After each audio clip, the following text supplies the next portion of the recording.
আসসালামু আলাইকুম। আপনি কি নতুন করে মুরগির বাচ্চা তুলতে চাচ্ছেন? তাহলে এই ভিডিওটি আপনার জন্য।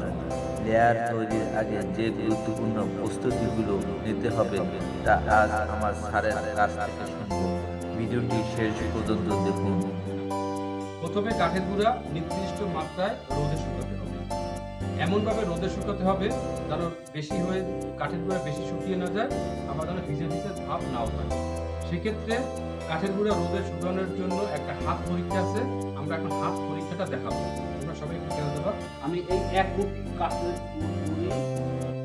কাঠের গুঁড়ো আমি নিলাম। নেওয়ার পরে আমি আস্তে আস্তে আস্তে আস্তে আস্তে আস্তে আমি মুঠুটো ছেড়ে দিলাম। মুঠুটো ছেড়ে দেওয়ায় দেখা গেল যে কাঠের গুঁড়াগুলো দলা হয়ে আছে। তো এই থেকে বোঝা যায় যে কাঠের গুঁড়া মুরগি লিটার হিসেবে যেটুকু শুকানোর দরকার ছিল সেটুকুনি শুকায়নি, অর্থাৎ এর আরও শুকাতে হবে। তাহলে পারফেক্ট নিয়মটা কি?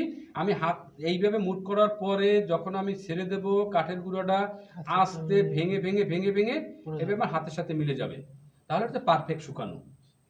আর যদি এইভাবে পড়ে যায় তাহলে মনে করতে হবে যে বেশি শুকিয়ে গেছে।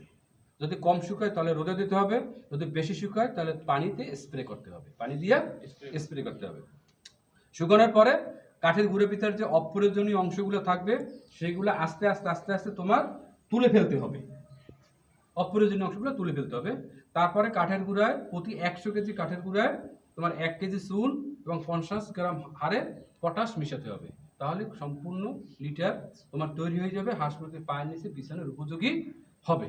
এবং লিটার ব্রয়লারের পালনের ক্ষেত্রে যদি আমরা লিটার ব্যবহার করি, পুরুত্ব আমরা দেবো 4 ইঞ্চি থেকে 5 ইঞ্চি। যদি আমরা লেয়ার মুরগি পালন করি তাহলে তো আমরা কাঠের গুঁড়ো আমরা দেবো সেক্ষেত্রে 6 থেকে 8 ইঞ্চি। হ্যাঁ, এবং পর্যায়ক্রমে যদি আমরা কোয়েল পালন করি, কোয়েল পালনের জন্য আমরা দেবো 3 থেকে 4 ইঞ্চি। এইভাবে লিটারের ব্যবহারটা ঠিক মতন